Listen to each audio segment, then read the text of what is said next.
Լևոն 14-րդ Արամ առաջին պաշտոնական հանդիպում և միասնական աղոթք Վատիկանի մեջ։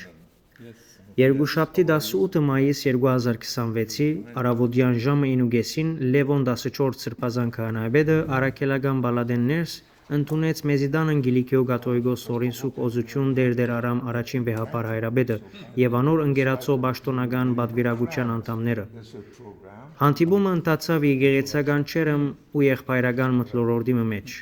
Քահանայապետի և կաթողիկոսի միջև առանձնազրույցների հետ տեղի ունեցավ հայկական պատվիրակության ներկայացումը։ Այնուհետև երկու հոգևոր պետերը արտասանեցին իրենց պատգամները, ընդգծելով մինչեկեղեցական երկխոսության, քրիստոնեական համատեղ վկայության և խաղաղության ի խնդիր ներդնող